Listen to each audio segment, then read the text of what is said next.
तो जय हिंद आप सभी को, जय श्री राधे राधे। और जैसा कि आप लोग को मालूम है कि हम लोग का अभी आधुनिक इतिहास यानी भारत के इतिहास हम लोग पढ़ रहे हैं, जिसमें हम लोग का आज का जो क्लास होने वाला है उपनिषद पर होने वाला है। बात समझ रहे हैं आप लोग? तो हम लोग पुराण कर चुके हैं, वेद कर चुके हैं, ब्राह्मण वेद कर चुके हैं, ये सब हम लोग कर चुके हैं। तो आज हम लोग बात करेंगे क्या? उपनिषद पर। ठीक है, क्या चीज़ पर बात करने वाले हैं? हम लोग उपनिषद पर बात करने वाले हैं। ठीक है, तो आप देख सकते हैं कि यहाँ उपनिषद लिखा हुआ है और आप नोट्स बना सकते हैं। ठीक है, तो देखिए उपनिषद का मतलब क्या है। देखिए इसका अर्थ है होता है कि गुरु के समीप जो बैठ के ज्ञान लिया जाता है, गुरु के समीप जो फेस टू फेस बैठ के लिया जाता है, जैसे कि भगवान राम लोग लेते थे, चाहे अर्जुन लोग लेते थे गुरु द्रोण के सामने। तो जो मैंने इतना याद रखिए कि जो गुरु के समीप बैठ के, जैसे आप लोग अभी ऑफलाइन क्लास में ये सारे बच्चे ले रहे हैं, तो इस प्रकार की चीज़ को हम क्या कहते हैं? उपनिषद कहते हैं। जो गुरु के समीप का ज्ञान जो प्राप्त है, जो लिखा गया है, वही उपनिषद है। यह ब्राह्मणों के जो कि विरुद्ध राजपूतों की एक की प्रक्रिया मानी जाती है। ये क्या है कि ब्राह्मणों के विरुद्ध जो राजपूतों की एक प्रक्रिया मानी जाती है। उपनिषद की संख्या आपको हम बता दें तो उपनिषद की संख्या जो 108 है। ठीक है, जिसमें से 13 को ही मान्यता प्राप्त मिली है। कितने का? 13 को है। 13 उपनिषद ऐसे हैं जिसको मान्यता प्राप्त है। तो हम लोग एक एक करके सारे उपनिषद को देख लेते हैं। ठीक है, और सारे देखने से कोई फायदा नहीं है, उसमें जो चुनिंदा जिससे आपको क्वेश्चन बनता है उसके बारे में हम लोग ज़्यादा इस पर फोकस करेंगे। ठीक है, तो यहाँ लिखा है कि उपनिषद की संख्या 108 है, किंतु 13 उपनिषदों की मान्यता प्राप्त है। सबसे पहले उपनिषद का नाम आता है बृहद नारायण उपनिषद। ठीक है, जो कि हम यहाँ पे लिख दिए हैं क्या? बृहद नारायण उपनिषद, जो कि यह सबसे बड़ा और सबसे प्राचीन माना जाता है। क्या है ये? सबसे बड़ा। जैसे वेद में सबसे बड़ा क्या था? ऋग्वेद था। ठीक है, उसी तरह उपनिषद में सबसे बड़ा उपनिषद जो है क्या है? बृहद नारायण उपनिषद है। ठीक है, और हम लोग उपवेद में बात किए थे कि उपवेद का सबसे ऋग्वेद का जो उपवेद इसका नाम क्या है? आयुर्वेद। ठीक है, तो सब हम लोग बात कर लें। अगर आप लोग नहीं देखें तो आप जाके प्ले लिस्ट में क्लास देख सकते हैं, हिस्ट्री के प्ले लिस्ट है। ठीक है, तो बृहद नारायण सबसे बड़ा और प्राचीन माना जाता है। तो इसका इतना ही आपको मिलेगा। ठीक है, दूसरा जो है कठोप उपनिषद। ठीक है, इसमें आपको कठोप उपनिषद जो है दूसरा है, जिसमें आपको नचिकेता और यम की कहानी आपको देखने को मिलता है। जिसमें कहा जाता है कि नचिकेता के जो पिताजी थे ऋषि थे और उन्होंने एक बहुत भारी यज्ञ का आयोजन किया था। ठीक है, तो मैं दान पुण्य करने का बात हो रहा था। आप लोग का आवाज़ क्लियर जा रहा है आप लोग का जी? इतने साइलेंट रहना, बोलना नहीं है तुम लोग को, तुम लोग बहुत हल्ला करती है। ठीक है, तो आपको पता है कि नचिकेता के पिताजी एक बहुत भारी यज्ञ कर रहे थे और उसमें गौदान ये सब करने का बात हो रहा था। तो नचिकेता बार बार पूछ रहे थे अपने पिताजी से कि आप किसको दान दे रहे हैं, किसको दान दे रहे हैं, किसको दान, बार बार एक ही प्रश्न को रट लगाए थे। तो उनके पिताजी क्रोधवश आके बोल दिए कि हम तुमको यम के दान कर रहे हैं।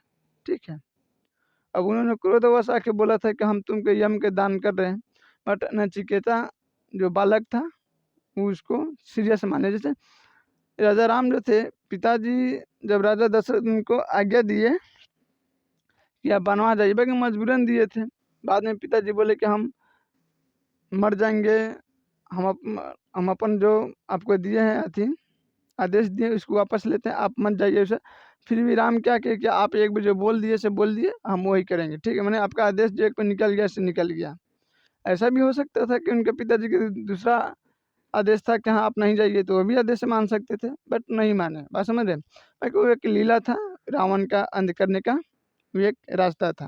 बाकी नचिकेता जो है अपने पिता जो क्रोधवश आके कह दे कि हम तुमको यम दान करते हैं, तो बात को सीरियस लिए और यम लोग पहुँच गए। बात समझ रहे हैं?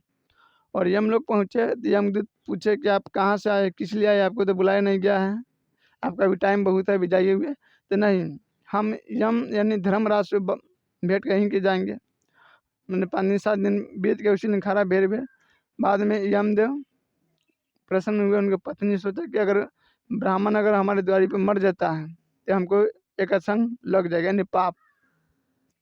तो इसलिए यमदेव बुलाए उनको कि आपको क्या चाहिए, आप लौट जाइए से। तो बोले नहीं, बोले कि हमको कुछ प्रश्न का जवाब चाहिए। तो उन्होंने पूछा कि क्या, तो बताया कि आत्मा क्या है, आत्मा क्यों मरता है, क्या आत्मा मर जाता है, ये सब प्रश्न था।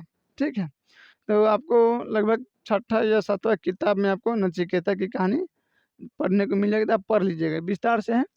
ठीक है, तो हम कठोप उपनिषद में क्या चीज़ का है, यम और नचिकेता की कहानी है। और इसमें जो ओम शब्द है, बात समझ रहे हैं, ओम शब्द जो कि एक सनातन धर्म का बहुत बड़ा अति है, और कहा जाता है कि पूरा सृष्टि ओम के केंद्र में ही स्थित है। और ओम क्या है, ओम अगर आप एक भी ओम का नाम ले लिए यानी सारे देवताओं का नाम ले लिए, बात समझ रहे हैं। तो ठीक है, इसलिए इसमें ओम शब्द का महत्व को दर्शाया गया है कठोप उपनिषद में। ठीक है, फिर हम लोग पढ़ते हैं मुंडकोपनिषद, जिसमें सत्यमेव जयते की चर्चा है। बात समझ रहे हैं, भारत के सबसे महत्वपूर्ण शब्द है। और आप कह लीजिए कि जितने भी भारत के पहचान है, ये आप कह लीजिए भारतीय जो अथी है उसका जो लिखा जाता है सत्यमेव जयते। आप सिक्का पर भी देखते होंगे, नोट पर भी देखते होंगे, बड़े बड़े सरकारी कार्यालय पर भी देखते होंगे सत्यमेव जयते लिखा रहता है। तो इसका भी एक अलग महत्व है। तो हम लोग जब सबको धीरे धीरे विस्तार से पढ़ेंगे तो हम सबको बताएंगे। ठीक है, तो आप लोग थोड़ा थोड़ा भी लिख लीजिए, यह वन लाइनर के लिए आपको परफेक्ट है कि हाँ मुंडकोपनिषद में किसकी चर्चा की गई है, तो सत्यमेव जयते की चर्चा की गई है। चाहे सत्यमेव जयते किस उपनिषद से लिया गया है, तो आप बता सकते हैं कि हाँ मुंडकोपनिषद से लिया गया है। फिर इसका आता है जाबालोपनिषद। ठीक है, यह सबसे सबसे बड़ा है, और इसमें त्रिमूर्ति की चर्चा है। ब्रह्मा विष्णु महेश त्रिमूर्ति की शक्तियों और उनकी चर्चा की गई है किसमें, तो जाबालोपनिषद में की गई है। ठीक है, यहाँ हम लिख भी दिए हैं कि जाबालोपनिषद में यह सबसे बड़ा है, और ब्रह्मा विष्णु एवं महेश अर्थात त्रिमूर्ति की चर्चा इसमें किया गया है। फिर हम लोग आते हैं जो कि आलोपनिषद में, यह सबसे बाद में लिखा गया है, इसे ये उपनिषद है। ठीक है, इसकी रचना जो किया गया है मुगल बादशाह जो कि मोहम्मद जलालुद्दीन अकबर। ठीक है, इसका पूरा नाम है अकबर का मोहम्मद जलालुद्दीन अकबर। तो उनके शासनकाल पीरियड में ये क्या चीज़ लिखा गया, आलोपनिषद का इनकी रचना की गई है।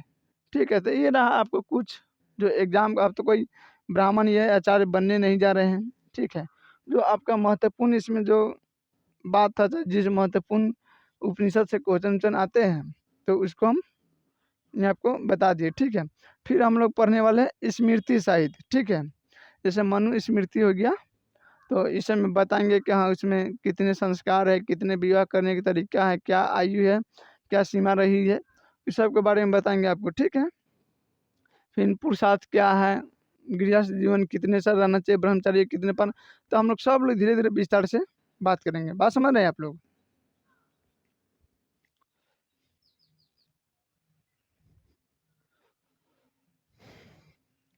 तो हम लोग क्या पढ़ने, स्मृति को थोड़ा जान लेते हैं। ठीक है, तो तुमने चाहा नहीं तो हालात बदल सकते थे, मेरी आंखों के आंसू उनके आंखों से निकाल सकते थे, तुम ठहरे ही रहे झील के पानी की तरह, दरिया बनते तो बहुत दूर तक निकल चुके होते। बात समझ रहे हैं। तो हम लोग अब पढ़ रहे थे थोड़ा स्मृति साहित्य को हम लोग पढ़ लेते हैं। तो सही बात है, शादी का मतलब है कि आप अभी युवक हैं, एक जगह मत रुकिएगा। ठीक है, और एक चीज़ में प्रयास मत कीजिएगा। अभी आपको जीवन में बहुत कुछ सीखना है, और हर एक फील्ड में जब चांस मिले तो लगाते चलिए। अगर ना जानकारी फिर भी तुक्का मारते चलिए, बाकी चलिए। ठीक है, ठहरना नहीं है बाबू। बात समझ रहे हैं। तो हम लोग स्मृति साहित्य को हम लोग थोड़ा जानकारी ले लेते हैं। तो स्मृति साहित्य क्या है, कि स्मृति साहित्य में प्राचीन राजवंशों की जानकारी मिलती है। बात समझ रहे हैं? और आप लोग भी संख्या है 36 है, ठीक है, जिसमें आपको विष्णु स्मृति देखने को मिलेगा, नारद स्मृति आपको देखने को मिलेगा। और इसमें किसकी चर्चा की गई है? तो गुप्त काल की चर्चा की गई। किसकी? गुप्त काल के। आप लोग भी नोट करते रहिएगा। तो हम लोग आज जो कि उपनिषद के बारे में बता दिए हैं, छोटा छोटा ही क्लास के माध्यम से आप लोग को बता देंगे, ठीक है। तो हम लोग फिर मिलेंगे नेक्स्ट क्लास में, तब तक जय हिंद, जय श्री राधे राधे। तो हम लोग कल पढ़ने वाले हैं स्मृति साहित्य, और कल हम लोग देखिए हम लोग एक दिन में एक चैप्टर को पूरा कर लेते हैं। बस समझ रहे हैं? एक ही दिन में हम लोग बच्चे के ऊपर बोझ नहीं डालते हैं। इसके बाद अभी और क्लास है, जैसे आपको जियोग्राफी हो गया, इंडियन मैप हो गया, वर्ल्ड मैप हो गया, वर्ल्ड हिस्ट्री हो गया, ये सब क्लास भी आप लोग को करानी है। तो थोड़ा थोड़ा सब में से लेकर एक दिन पढ़ के हमको थोड़ी विद्वान बनना है, ठीक है। तो आप लोग भी आराम से पढ़िएगा, मस्ती से पढ़िएगा, ठीक है। तो ऐसा शायरी लेकर नहीं